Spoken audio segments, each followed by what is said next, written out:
Nos vídeos anteriores sobre a existência de Deus, analisamos o argumento cosmológico e teleológico. Vimos que o universo demonstra intencionalidade, que é interpretada como uma evidência lógica da existência de Deus. Dando continuidade a esse raciocínio, vamos estudar um dos maiores enigmas da ciência, a origem da vida. Uma vez que produzir seres vivos do nada ou ressuscitar seres mortos está fora do alcance da ciência, o chamado dom da vida é atribuído ainda por muitas pessoas modernas a Deus.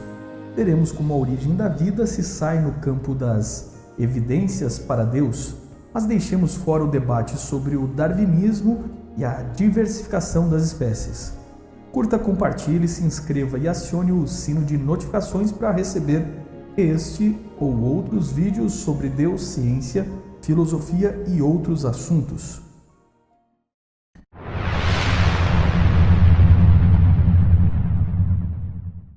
Desde os dias de Aristóteles, acreditava-se na origem espontânea da vida, onde as coisas vivas saíam das não vivas. Mesmo em 1600 a.C., se acreditava ainda que você poderia produzir camundongos juntando um trapo velho, suado com alguns grãos de trigo, num canto escuro. Foi o francês Louis Pasteur, em 1822 a 1895, enquanto pesquisava micróbios, quem fez uma experiência aquecendo material orgânico em frascos ligados ao ar por tubos em formato de pescoço de cisne e com isto provou que vida só provinha de vida. Este mesmo homem deixou importantes contribuições para a medicina e é considerado um dos pais da microbiologia. A experiência de Pasteur podia se harmonizar com o teísmo, que dizia que a vida provinha de vida, sendo a primeira vida um dom de Deus. Pasteur triunfou que a teoria da origem espontânea da vida não se recuperaria, mas na mesma época outros já estavam cogitando uma forma sofisticada para criar vida de coisas inanimadas. Embora nunca tenha se declarado ateu, Charles Darwin, quando discorreu sobre a origem das espécies em 1859, determinou deixar seu livro completamente fora do debate sobre a origem da vida.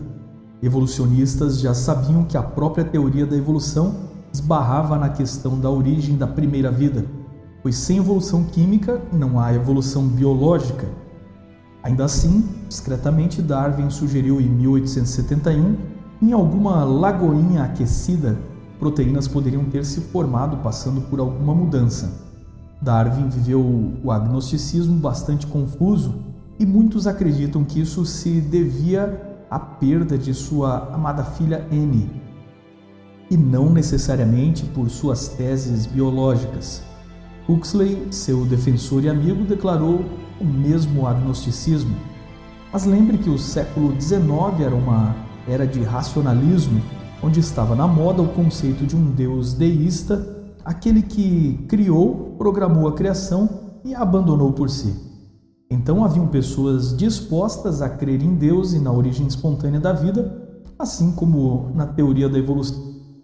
Em 1919, a Revolução Russa havia implantado um regime declaradamente ateu e via a religião como inimiga de seus propósitos. Foi neste contexto filosófico que o russo Alexander Oparin, em 1924, pretendia explicar como a vida poderia surgir de coisas não vivas, contrariando a tese de Pasteur. Ele sugeriu que compostos inorgânicos e orgânicos poderiam evoluir em complexidade até formarem organismos simples, mas a visão materialista não ficou restrita ao mundo marxista. Em 1953, na Universidade de Chicago, Stanley Miller publicou o resultado de suas experiências tentando simular o que se acreditava que teria sido a Terra primitiva. Ele criou uma estrutura de vidro que produzia descargas elétricas com uma mistura de metano, amônia, hidrogênio e vapor de água. Graças ao imenso poder de retórica do materialismo e ao fato de que termos químicos são estranhos ao público comum e leigo, até hoje essa experiência é descrita nas escolas como a explicação da origem da vida. Por exemplo, quando somos surpreendidos com a afirmação entusiasmada de que Miller produziu aminoácidos, o que isso realmente significa? Das muitas descrições que você poderá encontrar, pense nos aminoácidos como blocos compostos de substâncias orgânicas como carbono, oxigênio, hidrogênio e nitrogênio. É como se eles fossem blocos de construir coisas, como aqueles brinquedos de encaixar. Mas só porque você fabrica peças de Lego não quer dizer que você construa bonecos de Lego. E mesmo que construa, não quer dizer que seu Lego está vivo. Aliás, se construir uma máquina viva feita de Lego, isso indica que alguém construiu. Você não deixa peças de Lego boiando numa banheira e elas se unem milagrosamente na forma final de um brinquedo. Dr. Ariel Roth lista alguns questionamentos da experiência de Stanley Miller. Primeiro, uma vez que aminoácidos e açúcares são necessários aos organismos vivos, como eles seriam produzidos numa terra primitiva, alcalina, favorável aos aminoácidos e destrutiva aos açúcares? Segundo, onde estão as evidências de que, em algum momento no passado, o oceano continha os ingredientes da experiência de Miller? Certo? Os organismos vivos funcionam com cerca de 20 aminoácidos. O experimento de Miller produziu muitos outros. Como os tipos certos foram selecionados para construir a primeira célula? E quinto, para construir uma célula de um ser vivo, os aminoácidos precisam ser organizados na forma de proteínas. Segundo o Dr. Roth, para combinar cerca de 100 aminoácidos numa proteína específica, as chances seriam de 1 em 49, seguido de 190 zeros. É um número além do plausível. E o que fica claro é que a ciência é incapaz de produzir e explicar como a vida surgiu. Seria isso uma evidência de Deus? Esse não seria um Deus das lacunas que estamos invocando para explicar o que no futuro a ciência vai desvendar? Os desdobramentos destas perguntas são interessantes. Caso a ciência descobrisse a origem da vida e como produzir vida de não vida, o problema da morte poderia ser resolvido por métodos das ciências naturais. Mas admitindo que Deus existe e Ele é a vida original, como autoexistência e eternidade, por necessidade Ele é o Criador, logo a vida é um dom de Deus e, portanto, uma evidência de sua existência. Se nos recusarmos a admitir a vida como uma evidência de Deus, temos que explicar como surgiu a vida. E se não somos capazes de explicar como a vida surgiu, temos que, pelo menos, admitir a possibilidade dela ter sido originada por Deus. Acontece que a vida não é inexplicável, pelo contrário, a vida pode ser entendida pela ciência, só não pode ser recriada. Aliás, nós entendemos tudo sobre a vida, e é isso que nos faz crer que os elementos da vida foram ajustados por alguém com intencionalidade. No mesmo ano que Miller publicou sua experiência, Watson e Crick publicaram sua descoberta do DNA, e com uma estrutura de dupla hélice usava uma sequência de 3 nucleotídeos para codificar a informação genética dos seres vivos. Os dois cientistas tinham descoberto o livro e a escrita com as informações de como os blocos da vida construíram seres vivos. Estas informações, ou nucleotídeos, podiam ser desde 4 bilhões numa bactéria simples ou 3 bilhões no ser humano. Estes livros biológicos de instrução, uma vez lidos pela célula, com a ajuda de mecanismos celulares, constroem moléculas de proteína e montam tudo que os seres vivos têm em seus corpos. Nosso conceito de vida é basicamente celular. Bruce Alberts, presidente da Academia Nacional de Ciências dos Estados Unidos, ilustrou a célula como sendo uma fábrica que tem uma elaborada rede de linhas de montagens interligadas que comparamos com peças de Lego. Como as peças se uniram e formaram máquinas, e como essas máquinas foram programadas para trabalharem juntas. Imagine agora uma cadeia de DNA como um livro de código em forma de sequência. Você tem máquinas que levam este código a uma leitora e montadora chamada ribossomo, e vai produzir as peças para montar tudo que o corpo ou célula precisam. Quem criou o código e as máquinas que o decifram? Pense na proteína cinesina, que se comporta como um robô de carga, movendo cargas importantes para a célula sobre andaimes de proteína que se montam sozinhos. Isso é nanotecnologia biomolecular. E quem criou estas máquinas nas células dos seres vivos? Para ser uma célula viva, precisamos de uma barreira que proteja as máquinas moleculares da desintegração por interferências externas.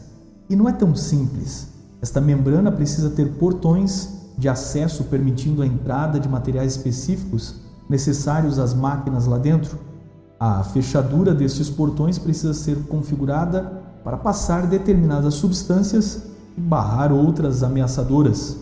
Precisamos de um projetista para isso, pois um muro e um portão não sabem por si mesmos as necessidades do lado de dentro de uma fábrica, a menos que tenham sido programados para isso. Simplesmente não existe qualquer explicação detalhada de como uma dessas estruturas interdependentes evoluiu. A evolução química só existe na imaginação materialista. Mas a máquina viva não é um feito sobrenatural. A vida pode ser entendida e lógica. Por isso, o designer criador da vida não é o deus das lacunas, mas um ser lógico que criou, organizou, programou com sabedoria e intencionalidade. Francis Crick, biólogo que, junto com James Watson, descobriu o DNA, dizia que, abre aspas, cada vez que escrevo um artigo sobre a origem da vida, juro que jamais escreverei outro, porque a especulação em demasia baseada em pouquíssimos fatos, fecha aspas. Devemos levar em conta que este ganhador do Nobel de Fisiologia em 1962, tão frustrado com o modelo da evolução da primeira vida na Terra, chegou a declarar que a vida poderia ter começado quando seres extraterrestres vindos em naves enviaram esporos para semear a vida neste planeta. Aliás, a vida vinda do espaço por meteoros ou alienígenas é uma proposta muito conhecida, mas que na verdade indica duas coisas. A primeira, é óbvio que a idade da Terra, suas condições iniciais, tais como entendidas pelos cientistas, seriam insuficientes em sua própria teoria para produzir vida no tempo certo.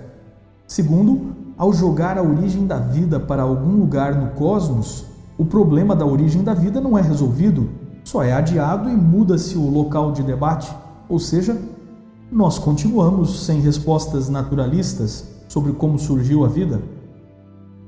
A experiência de Miller tem estado tão insatisfatória para explicar a origem da vida e a teoria da panspermia espacial é tão vazia de respostas que atualmente tem se popularizado outra possibilidade.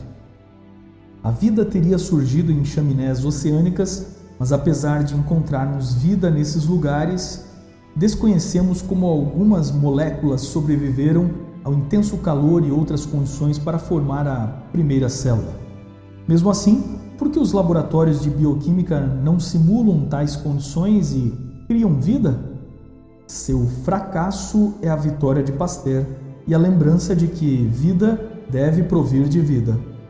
Um exemplo de como a retórica domina o discurso sobre a origem da vida foi o anúncio em 2010 do geneticista Craig Venter, que declarou ter criado uma célula sintética, na qual ele sintetizou em laboratório um pedaço do DNA e a seguir colocou numa bactéria do mesmo tipo e produziu proteínas.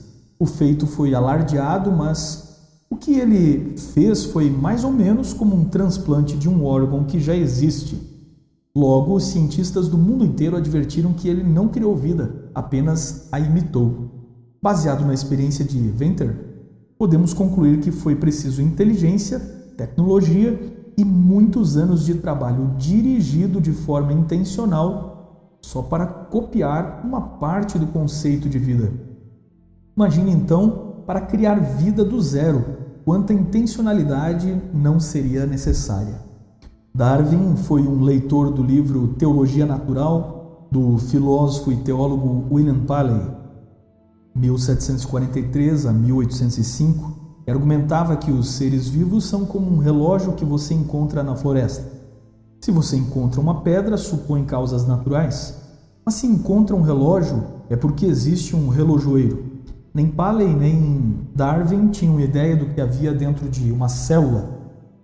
Jacques Monod, ganhador do Prêmio Nobel, explica que o ser vivo mais simples que temos é uma célula bacteriana, e ainda assim ela é igual a todas as outras células de outros seres, com o mesmo sistema de código genético e mecanismos de tradução. Por isso dissemos que não existe vida simples. Ou seja, entre os seres vivos não há nada de primitivo ou vestígios primitivos na estrutura celular. Tudo é muito complexo. Darwin havia deixado claro em seu livro A Origem das Espécies que, abre aspas, se fosse possível demonstrar a existência de algum órgão complexo que não pudesse ter sido formado por numerosas, sucessivas, ligeiras modificações, minha teoria sucumbiria por inteiro. Com o tempo formou-se um movimento criacionista que resistiu ao darwinismo, apesar de segregado no mundo científico. Muitos argumentos ao estilo de Paley foram superados, mas os seres vivos continuaram a ser vistos como máquinas vivas, como relógios que necessitavam de um relojoeiro. E a grande verdade científica da seleção natural realmente explicou como muitos tipos de relógios são selecionados e se produzem relógios melhores, mas nunca explicou como relógios são feitos. A vida continua sendo um relógio de Paley e continuamos deduzindo que existe um relojoeiro.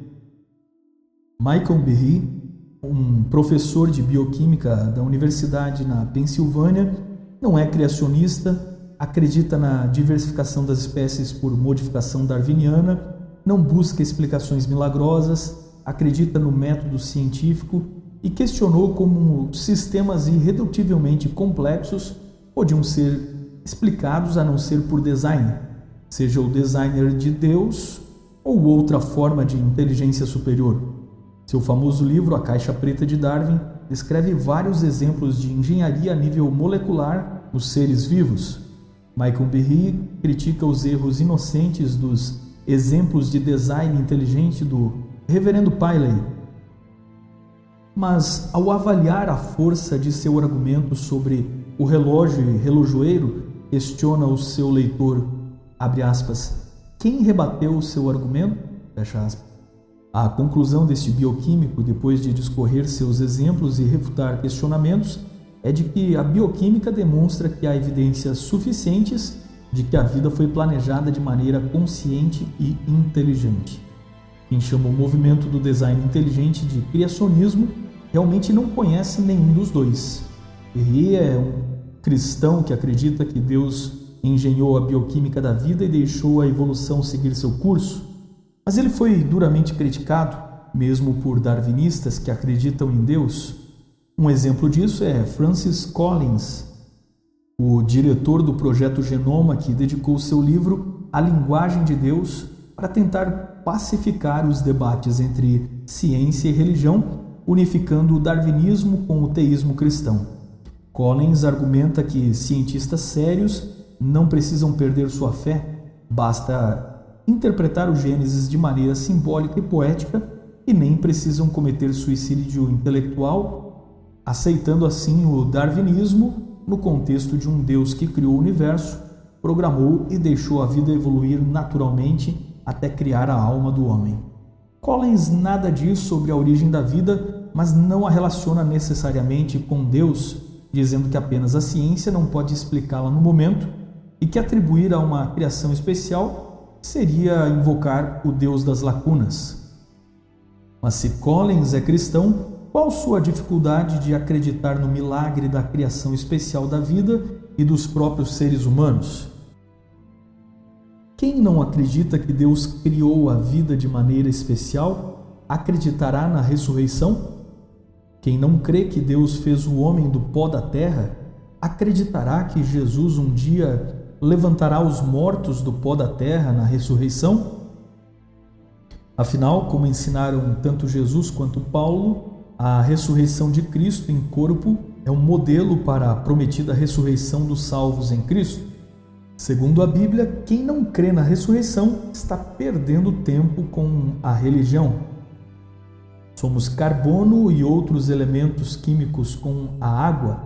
Basicamente, nós somos barro organizado a nível molecular. Então, Collins, que realmente é crente num Deus cristão de amor, que enviou seu Filho ao mundo para que todo aquele que nele crê não pereça, mas tenha solucionado o problema da morte eterna, também acredita que Deus criou o homem através da morte, competição, sofrimento, que impulsionam a evolução na teoria darwinista?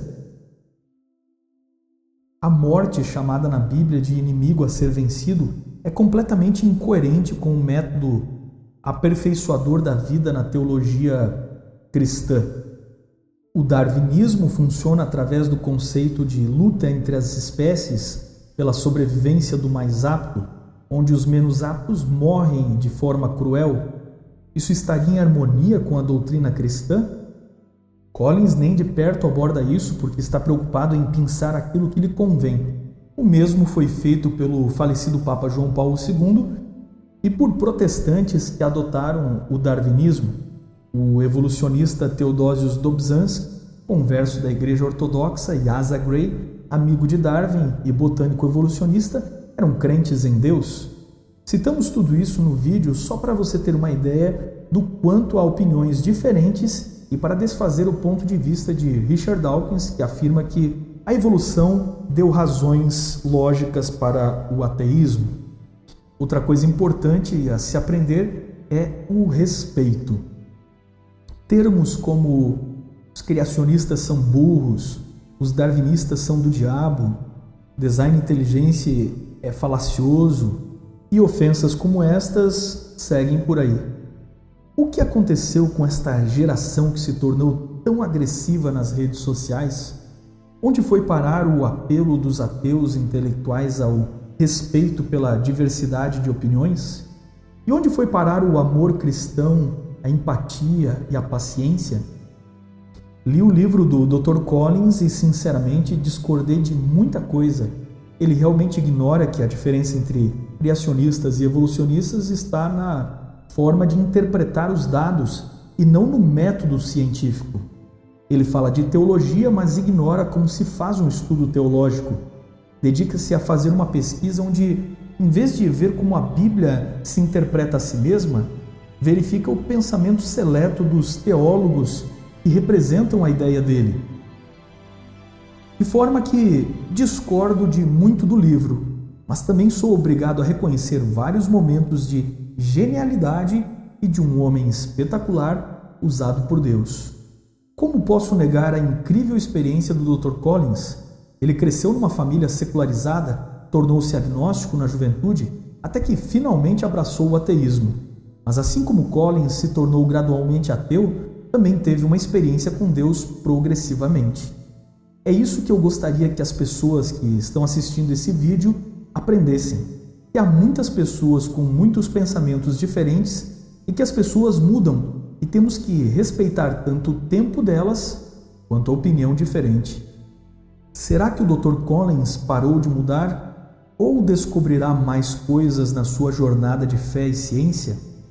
Em sua busca, Collins entrou em contato com os livros de C.S. Lewis, que também era um evolucionista ateísta vindo do ateísmo. Não foi a biologia que convenceu o Dr. Collins que Deus existia, muito menos a ciência, mas a reflexão sobre a vida e o argumento da moralidade. O argumento cosmológico e teleológico sobre a ordem do universo não converteram esse cientista, mas quando foi tocado pela percepção de Deus, chegou a compreender que a racionalidade podia se harmonizar com as belas leis da natureza, finamente ajustadas. Collins deu um imenso salto, saindo do ateísmo e se tornando um cristão. Seu testemunho e sua percepção de Cristo como Salvador, conforme descrita no seu livro, são muito impressionantes. É realmente muito triste que pessoas que se dizem cristãs mostrem o mesmo tipo de intolerância de um ateu como Richard Dawkins e não saibam compreender o tempo e compreensão de cada um. Aqui no canal, várias vezes vi pessoas nos julgando e até xingando por coisas que nem defendemos. Vi crentes desprezando descrentes. como se esta atitude de desprezo fosse o tipo de coisa que Cristo aprovava. Vi ateus ridicularizando a crença dos outros. Vi pessoas que nem sabiam escrever se sentindo mais intelectuais do que as outras. Aqui no canal não somos darwinistas, mas isso não quer dizer que somos melhores do que eles ou que não vale a pena ouvi-los. Mudam. Aliás, a compreensão da Bíblia muda, embora a Bíblia não mude. E admitam, a ciência muda suas conclusões. E aquilo que era ridículo para a comunidade científica pode um dia ser uma grande verdade.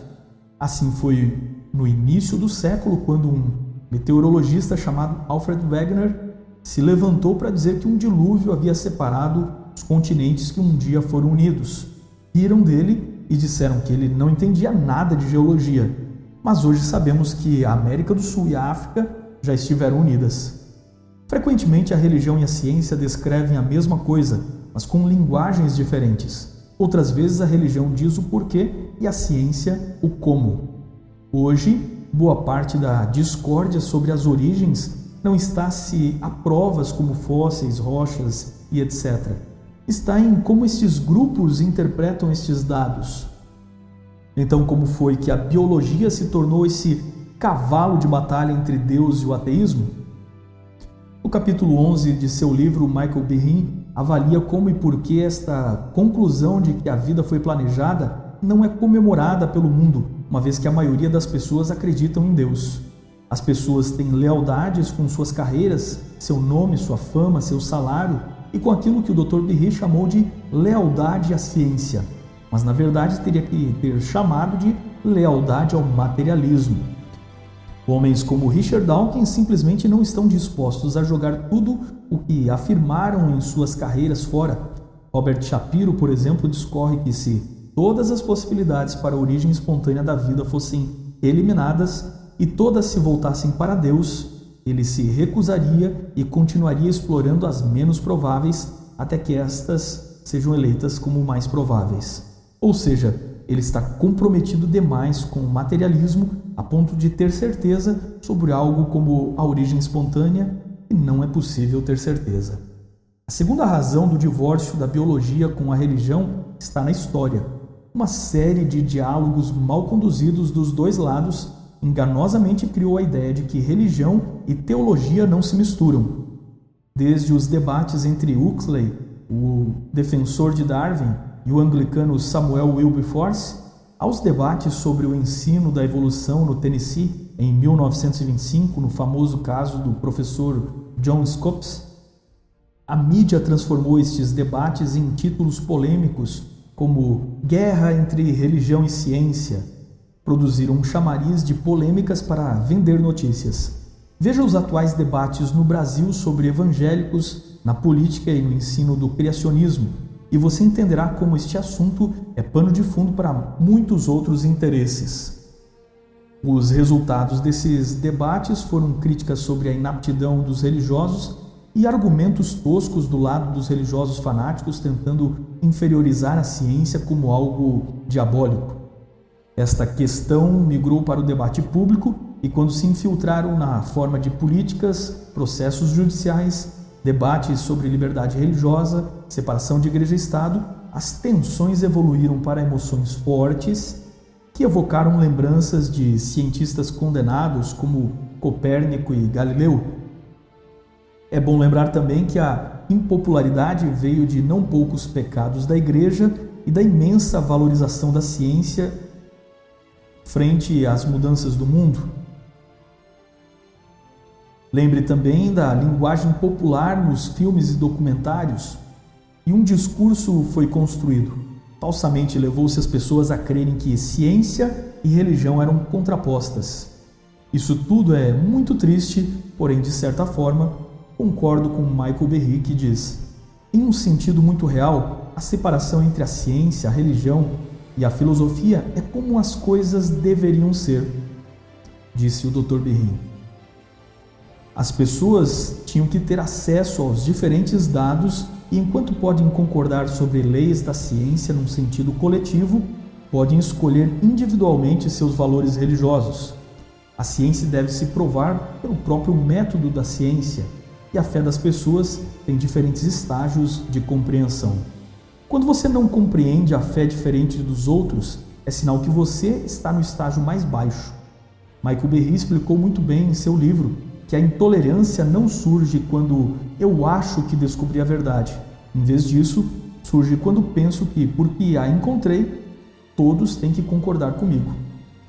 A igreja medieval fez isso e ateus militantes como Richard Dawkins o fazem, por exemplo, quando ele diz que todos os que negam a evolução são ignorantes, estúpidos, insanos ou maus.